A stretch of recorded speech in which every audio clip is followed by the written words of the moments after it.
그러나 내게는 우리 주 예수 그리스도의 십자가 외에 결코 자랑할 것이 없으니 그리스도로 말미암아 세상이 나를 대하여 십자가에 못 박히고 내가 또한 세상을 대하여 그러하니라. 오는 가을에 우리 성도들이 또 성경 공부를 시작하게 되면 그 성경 공부팀과 함께 성지를 순례하려는 그런 계획을 가지고 있는데요. 한 4년 전에 터키를 우리 교회가 다녀왔습니다마는 또 다른 방향으로 그런 계획을 하고 있습니다. 특별히 오늘 성경이 갈라디아서잖아요. 그 갈라디아서 바로 이 터키에 있죠. 사도 바울이 복음을 전하면서 1차, 2차 전도 여행을 하는 중에 세워진 그런 교회입니다. 교회에 복음을 전하고 일정 기간 머물면서 성도들을 양육하고 말씀을 가르치고 그렇게 했으나 바울이 그 갈라디아 지역을 오래 머물 수 없잖아요. 또 다른 지역으로 가야 되기 때문에. 그래서 갈라디아 교회를 세우고 지도자들을 세워놓고는 이제 그 지역을 또 떠납니다. 떠나고는 그냥 잊어버리는 게 아니라 계속 기도하고 계속 관심을 가지고 계속 그 정보를 듣고 이렇게 하는데, 사도 바울이 떠나버린 그 빈자리에 유대주의자들이 그 교회에 들어와서 사도 바울이 전한 복음 외에 또 다른 복음을 덧뿌리고 갔습니다. 이게 위험하거든요. 복음이 여러 개가 있는 게 아니에요. 복음은 하나예요. 주 예수 그리스도로 말미암아 그의 흘리신 십자가의 피로 말미암아 죄 사함을 받고 하나님의 자녀가 되고 천국 백성이 되는 게 이게 복음이잖아요. 복음의 핵심이에요. 그런데 유대주의자들이 들어와 가지고는 그럴듯한 말로, 달콤한 말로 사람들을 이제 혼란을 주는 거예요. 항상 거짓 복음은 달콤하게 찾아옵니다. 예수 믿는다고 구원받는 게 아니야. 할례를 받아야 돼. 율법을 지켜야 돼. 이렇게 십자가의 복음 외에 다른 복음을 이렇게 전하는데요. 그런데 사람들은 다는 아닐지라도 또 소수가 이 귀가 얇은 사람들이 그 말을 또 달콤하게 듣는 거예요. 맞아. 우리도 뭔가 해야지. 그냥 믿기만 하면 되나? 할례를 받거나 율법을 지키거나 뭘 해야지 하면서 그 말에 동조를 하는 경우가 있는 거예요. 그러니까 교회가 어지러워지고 교회가 혼란해지고 마치 할례 받은 자, 할례 받지 않는 자가 나누어지고 예수 믿는 자와 할례 받은 자가 또 분리가 되고 이 교회를 자꾸 나누려는 게 사탄의 작전이잖아요. 그래서 사도 바울은 이제 갈라디아서 편지를 써서 못다한 교훈을 하고 이제 오늘 성경에 그 갈라디아서 제일 마지막 6장에 와가지고는 이제 십자가 외에는 결코 자랑할 것이 없다. 이 십자가의 복음을 또 한 번 강조하고 있는 내용이 오늘 우리가 읽은 말씀 속에 포함이 되는 거예요. 자, 우리 한번 말씀 안으로 들어가겠습니다. 14절을 우리 한 번 더 읽겠습니다. 다 같이 시작. 그러나 내게는 우리 주 예수 그리스도의 십자가 외에 결코 자랑할 것이 없으니 그리스도로 말미암아 세상이 나를 대하여 내가 또한 세상을 대하여 그러하니라.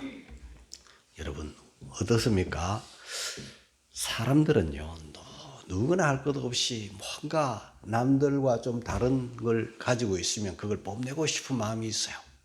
그걸 자랑하고 싶은 마음이 누구에게나 있어요. 그거 없는 사람이 어디 있겠습니까? 그 일반 사람들이 주로 무엇을 자랑하는가 하면은요, 이 세상의 부, 그리고 권력, 그죠? 또 남들이 갖지 못한 이런 지혜, 이런 게 있을 때 자랑하고 싶은 거예요. 뽐내고 싶은 거예요. 과시하고 싶은 거예요. 자, 그 성경에는 아주 못 박아버린 게 이거 자랑은 절대 하면 안 된다. 세 가지가 있어요. 예레미야 9장 23절 우리 한번 읽겠습니다. 다 같이 시작. 여호와께서 이같이 말씀하시되 지혜로운 자는 그 지혜를 자랑치 말라. 용사는 그 용명을 자랑치 말라. 부자는 그 보함을 자랑치 말라. 이거 자랑하고 싶은데 자랑하지 말라고 하네요. 그러나 이 자랑하고 싶은 마음은 누구나 다 있는 거예요. 그런데 이 자랑이라는 것은 어떤 긍정적인 측면이 있죠. 사람들에게 동기부여를 하고 우리도 나도 그렇게 되었으면. 그러나 대체로 이런 세상 자랑, 이런 일반적 자랑은요, 부정적인 결과를 많이 가지고 오는 거예요. 오히려 사람들에게 상심을 주고 또 시기와 질투를 불러일으키는 그런 경우들이 많습니다. 왜 사람들이 자랑을 하는가? 이 죄악된 본성 속에는요, 누구나 뽐내고 싶은 마음이 있어요. 누구나 다. 그거는요, 신자나 불신자나 비슷하게 나타나요. 그리고 목사도 예외가 없어요. 뽐내고 싶은 거예요. 자랑하고 싶은 거예요. 예, 은근슬쩍 자랑하고 싶어요. 예쁜 반지가 예뻐요. 누구한테 선물 받았어요. 이걸 좀 뽐내고 싶어요. 그런데 이러고 있으면 모르잖아요. 자랑. 아이고 머리야 이러면서 자랑해요. 머리 아파서가 아니라 뽐내고 싶은 거예요. 봤지? 봤지? 번쩍번쩍거리는 거 봤지? 뭐야? 너는 꼭 우리에게 웃음을 줘. 예? 자랑하고 싶나 봐. 예? 이렇게 자랑을 하는데, 그러다 보면요, 누군가가 자랑하는 것을 이렇게 들어보면 그 사람이 어디에 가치를 더 많이 두고 있는가 하는 것을 알 수 있게 되는 거예요. 지혜로운 자는 지혜를, 또 용사는 용맹을, 부한 자는 또 부를 이렇게 자랑하는 거예요. 돈에다가 가치를 둔 사람들은 자기 재물을 자랑하는 거죠. 또 미에다가 가치를 둔 사람은 이걸 뽐내고 싶은 거예요.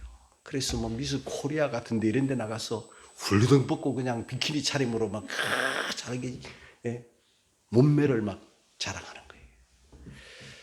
또 권력을 가진 사람은 그 권력을 자랑하고, 좋은 집안을 가진 사람은 집안을 자랑하고.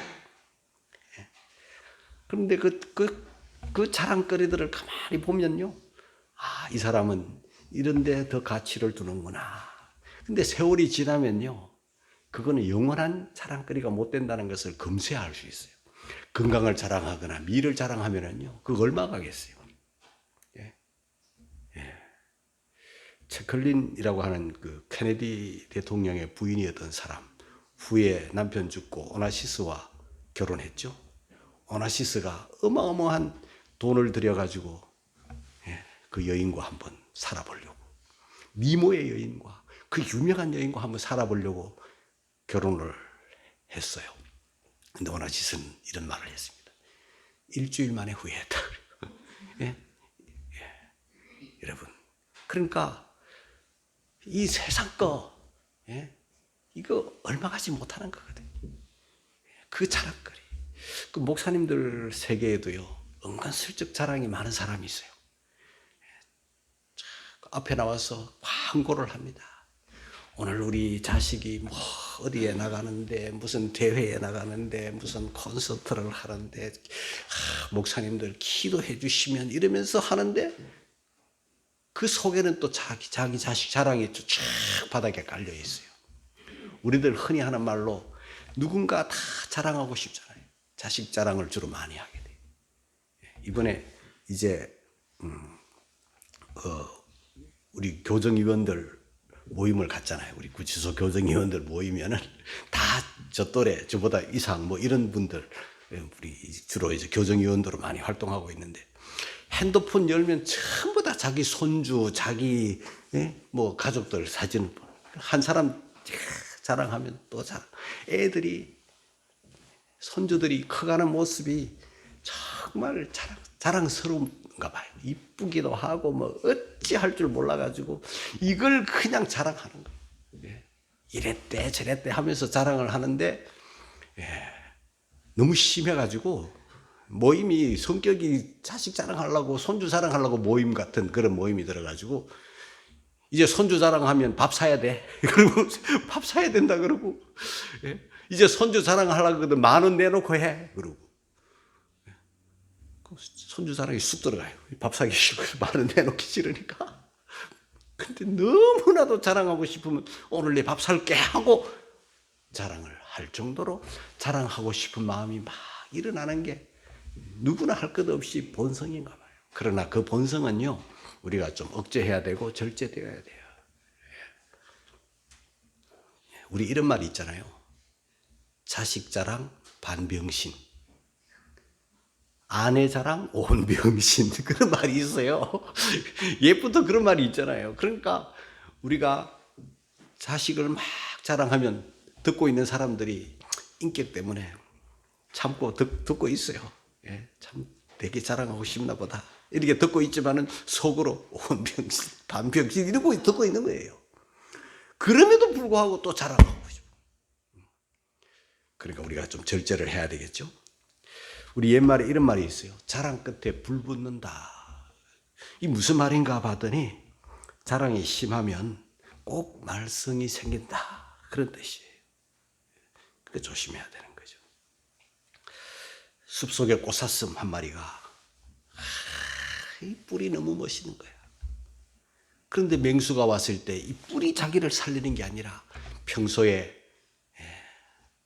자기 참 못난 다리 삐쩍 말라가지고 볼품없는 그 다리가, 부끄러웠던 그 다리가 맹수가 나타났을 때 잽싸게 막 펄쩍 뛰면서 자기를 살려주는 거예요. 그런데 나중에 그토록 자랑하던 뿔이 수풀에 걸려가지고 결국 맹수의 밥이 된 이야기가 오늘 우리들에게까지 전해오잖아요. 그래서 사도 바울은 이 사실을 깨닫고 난 다음에 나의 약함을 자랑한다. 왜냐하면 하나님의 은혜는요, 이런 뿔 같은 걸로 찾아오는 게 아니라 약함으로 은혜가 오는 거예요. 또 은혜가 올 뿐만 아니라 은혜가 머물러요. 그래서 약함을 자랑하는 사람이 된 거예요. 저와 여러분들도 마찬가지예요. 그러므로 우리가 이 세상 자랑, 있다가 없어지는 가치관이 막 흔들리고 바뀌는 있다가 없어지는 것으로 우리가 자랑할 게 아니라 영원히 변치 않는 것으로 자랑해야 되는데, 그 자랑이 뭔가? 십자가 자랑. 사도 바울은 십자가 자랑으로 완전히 바뀌었어요.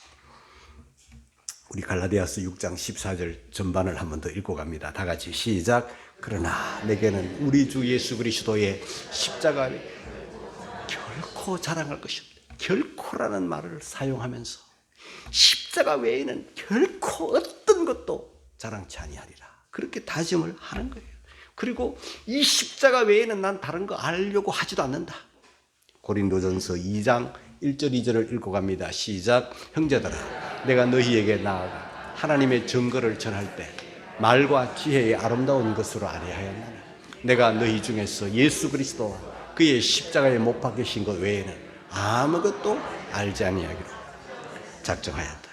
이 말로 뭐 아름다움으로 자신을 드러내려고 하기보다는 그저 십자가에 못 박히신 예수님만 증거되고 예수님만 나타나기를 바랐던 그런 바울의 모습.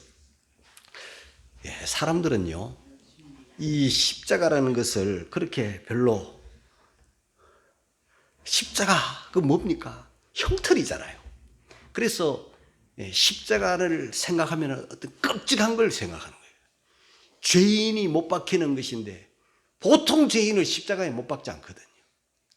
참혹한 사형틀이 바로 십자가잖아요. 근데 예수님이 거기에 못이 박힌 거예요. 그러니까 그 십자가에 못 박히신 예수, 그 십자가를 증거할 때 사람들이 어떤 반응을 보이는가 하면요, 제일 처음에 로마가 발끈하는 거죠. 로마는 자기 총독 본디오 빌라도가 사형 언도를 내린 그 예수, 그래서 죽여 무덤 속에 장사 지낸바된 그 예수가 하나님의 아들이라 그러지, 부활했다 그러지, 뭐 자꾸 이렇게 보고 이 소식이 퍼져나가니까 권력으로 이걸 막으려고 애를 썼던 로마. 그리고 또 유대인들은 표적을 구하기 때문에 뭐야 이 십자가, 아유 우리는 할례나 이런 게 좋지 십자가 싫어. 유대인들은 그렇게 십자가를 꺼리는 거예요. 예? 참혹한 십자가이기 때문에. 또 이방인들, 당시의 헬라인들은 또 십자가를 싫어했어요. 에이 우리 철학이 대단하지 뭐 십자가에 못 박힌 예수 믿어 구원받는다고 에이 미련해 보이네 싫어했어요. 이 고린도전서 1장 22절 23절을 읽어갑니다. 시작. 유대인은 표적을 구하고 헬라인은 지혜를 찾으나 우리는 십자가에 못 박히신 그리스도를 전하니 유대인에게는 끄리끼는 것이요 이방인은 미련한 것이로되. 이렇게 사람들은 로마인이나 헬라인이나 유대인이나 어떤 이방인이든지 간에 이 십자가를 좋아하지 않는 거예요. 다 혐오하는 거예요. 멀리하는 거예요. 끄리끼는 거예요. 미련해 보이는 거예요. 그러나 예수 믿는 우리에게는 이 십자가는 하나님의 지혜가 되고 하나님의 능력이 되는 거예요.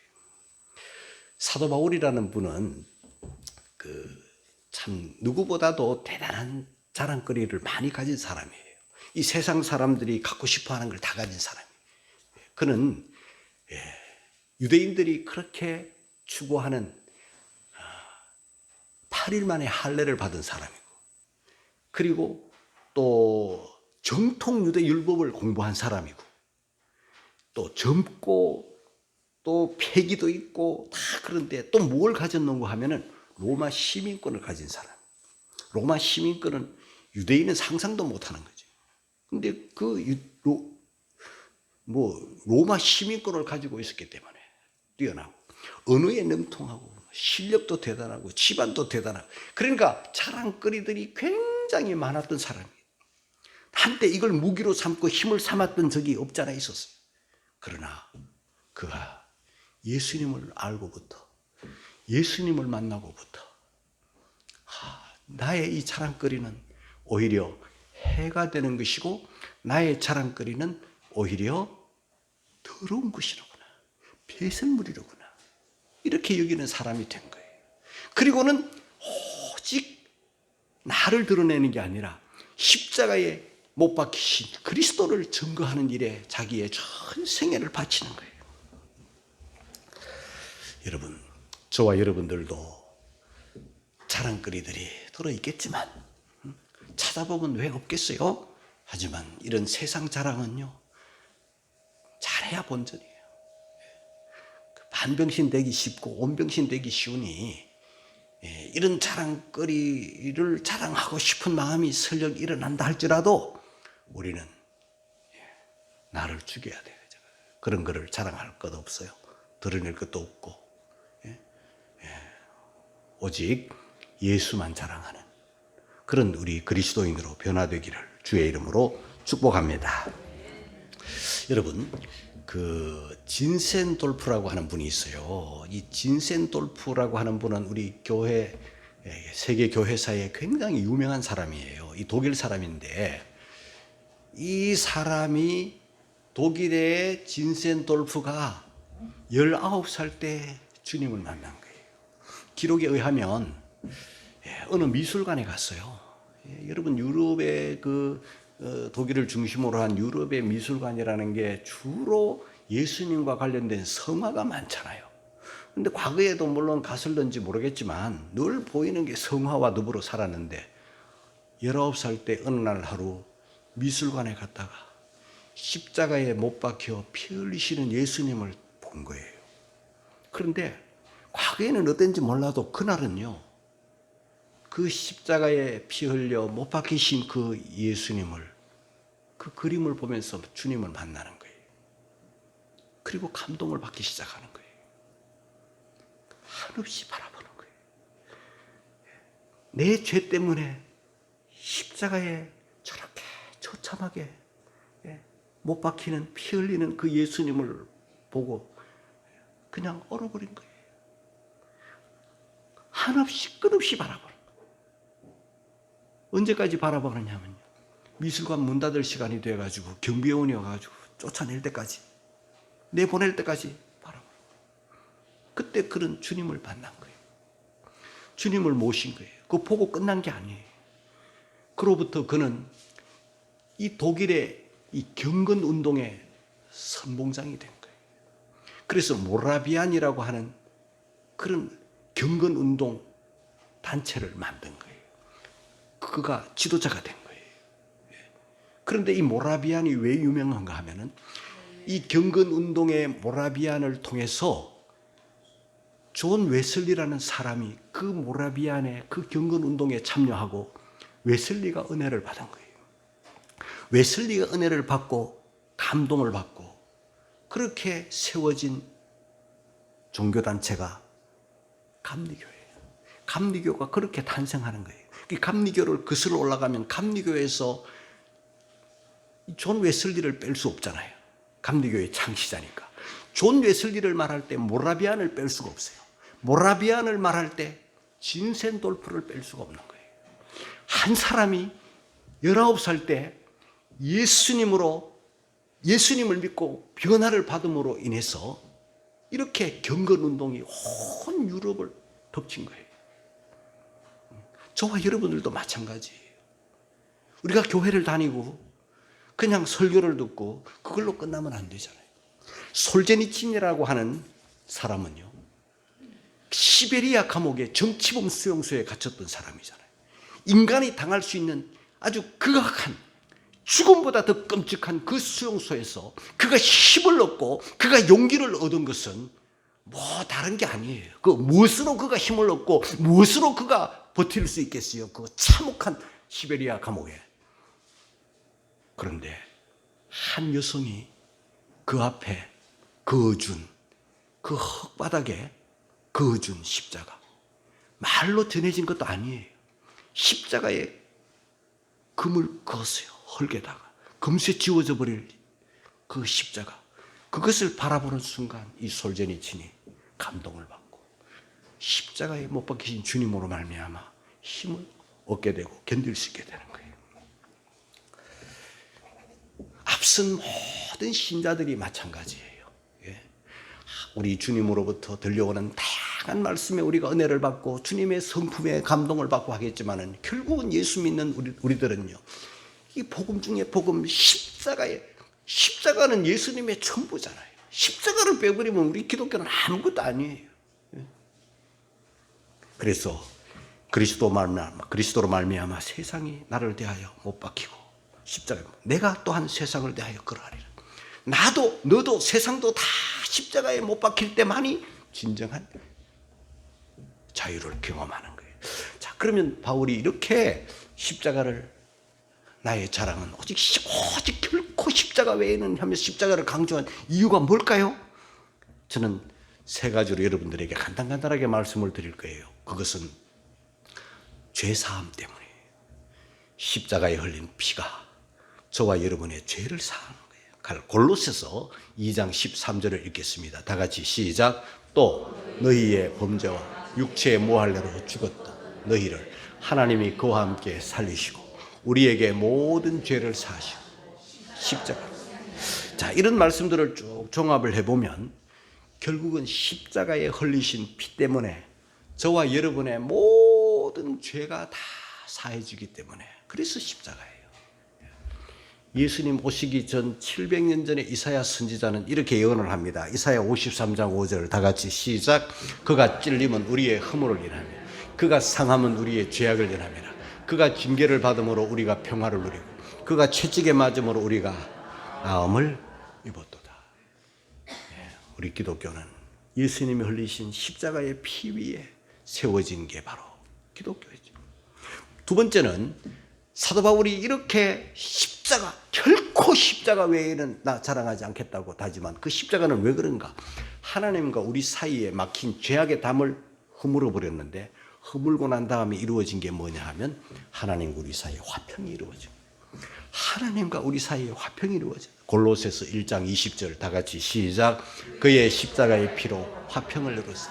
만물 곧 땅에 있는 것들이나 하늘에 있는 것들을 그로 말미암아 자기와 화목해 되기를 기뻐하십니다. 예수님의 십자가가 아니면 하나님과 우리 사이가, 창조자와 피조물, 거룩하신 분과 속된 인간들이 어떻게 화목이 되겠어요? 하나가 될 수 없죠. 그러나 예수님이 흘리신 십자가에 흘린 피로 말미암아 우리의 죄짐이 예수님에게 다 전가되고 예수 죽음으로 나도 죽고 예수 삶으로 나도 살아 하나님과 우리 사이에 막힌 죄악의 담이 예수님으로부터 싹 제거됨으로 인해서 하나님 우리 사이에 화평이 이루어졌어요. 그래서 오늘날 예수 믿는 믿음을 가지고 하나님을 아버지라 부르고 이렇게 자유롭게 예배할 수 있게 된 사람, 화평이 이루어진 거예요. 하나님과 화목이 이루어진 거예요. 뿐만 아니라 오늘 제가 또 여러분들에게 강조하고 싶은 게 뭐냐면 세 번째인데요. 십자가는 험한 세상을 살아가는 저와 여러분들에게, 이 광야와 같은 세상을 살아가는 이 사막을 걸어가는 저와 여러분들에게 십자가는 오아시스예요. 십자가가 오아시스예요. 오늘 우리가 찬송을 불렀어요. 주일날에는 이제 예배 찬송으로 이제 12장을 불렀죠. 고난받은 주를 보라. 예배 찬송은 항상 찬송가 100장 이전의 걸 많이 불러요. 그 다음에 두 번째 부른 찬송이 뭐냐 하면 471장을 불렀어요. 이 471장은 클레페인이라고 하는 여성도가 지은 찬송이에요. 십자가 그늘 밑에 나 쉬기 원하네. 저 햇빛이 밑죄이고 또 짐이 무거워. 이 광야 같은 세상에 늘 방황할 때에 주 십자가의 그늘에 내 쉴 곳 찾았네. 그런데 이 클레페인이라고 하는 여성도는요, 날 때부터 허약한 몸을 가지고 태어났어요. 온갖 병치레를 다 하는 거예요. 건강하게 살아도 힘든 세상이잖아요. 그런데 몸이 허약하니 온갖 질병을 다 안고 살아가는 거예요. 그런데 그 여인은 결국은 39세밖에 살지를 못했어요. 허약하기 때문에, 병을 안고 살아가기 때문에. 그런데 그 여인이 39년이라고 하는 짧은 생애를 살아가는 동안에 이 찬송가를 보면은 그 여인의 신앙이, 고백이 다 있잖아요. 정말 아픔의 삶이었고, 그 햇빛이 심히 쬐이는 그 사막과도 같은, 광야와 같은 그런 세상에 이 여인이 지금 살아가고 있는 거예요. 그 병든 몸으로, 약한 몸으로. 그런데 그 여인이 그 약한 몸, 그 병든 몸으로 이 세상 사막을 지날 때 이 광야 같은 세상에 방황할 수밖에 없고 절망할 수밖에 없고 헐떡일 수밖에 없는 이 세상 속에서 내가 주 예수 그리스도의 십자가를 발견함으로 그 그늘에 내가 쉴 곳을 찾았네. 내 죄짐을, 삶의 짐까지, 그 죄짐을, 그 삶의 무거운 짐을 십자가 밑에 다 내려놓고 쉼과 자유를 얻었네. 클레페인의 이 아름다운 찬송을 우리가 불렀습니다. 여러분, 우리가 살고 있는 이 세상은 제가 자주 말씀을 드리지만요, 정말 고달픈 인생이잖아요. 사연 없는 사람이 없고 상처 없는 사람이 없고 고난 없는 사람이 없는 세상을 우리가 살아가고 있어요. 풍파를 많이 겪어요. 그런데 우리가 상처를 받고 고난을 받고 아픔을 겪고 이러면은요, 이 내 속에 있는 이 상처, 또 이 쓴뿌리, 이런 고난, 이런 것들이 다 속에서 숨겨져 있다가 이게 누구에게 표출이 되느냐 하면 가장 사랑하는 사람에게 이게 표출이 되는 거예요. 그리고 다른 사람, 가장 사랑하는 사람에게 이 상처를 다 토해내기 때문에 그 가까이 다가온 그 누군가가 상처를 또 입혀요. 또 상처를 또 주는 거예요. 여러분, 우리는 이 광야 같은 세상 속에서 이렇게 저렇게 죄짐에 시달리고 상처를 받고 이렇게 할 때 이 상처를 누가 치유해 주는가? 십자가에 못 박이신 예수님이 치유해 주는 줄 깨닫기를 주의 이름으로 축복합니다. 예수님만이 완전하게 치유해 주시고 예수님만이 완전히 회복시켜 주시는 거예요. 수고하고 무거운 짐인 자들아, 그 수고하고 무거운 짐은 무언가? 이 세상에 내가 쥐고 있는 죄짐과 더불어 온갖 상처들, 온갖 무거운 짐들을 말하는 거예요. 이것을 우리 주님께 자유를 얻고 우리 주님께 맡겨 해방을 얻고 우리 주님께 맡겨 치료를 받는 것이 우리가 할 일인데, 여기서 치료를 받지 못하면요, 사람에게, 내 가장 사랑하는 사람에게 이 상처를 막 주는 거예요. 공격하고 그러면 어떻게, 온 세상이 더 큰 상처 속에, 고통 속에 빠지잖아요. 여러분, 예수님의 십자가 밑에 모든 삶의 문제들, 짐들, 아픔들을 다 내려놓으시고 자유함과 평안함을 얻기를 주의 이름으로 축복합니다. 그리고는 이제 사랑하는 사람에게는 상처를 주는 게 아니라 위로를 주고 용기를 주고 새 힘을 주는 이런 사람으로 저와 여러분들이 살면 얼마나 좋을까. 십자가가 오아시스예요. 사람은 아니에요. 세상은 더 아니에요. 그러므로 사도 바울은 이걸 알았기 때문에 십자가, 그 예수님의 십자가에 저와 여러분이 다 자유함을 얻고 힘을 얻고 위로를 받고 죄짐을 다 맡겨서 새로운 삶을 사는, 위로를 주고 상처를 치유해 주고 용기를 주고 사랑해 주고 용서해 주고, 우리가 이런 사람으로 사는 우리 모두가 다 되시기를 주의 이름으로 축복합니다.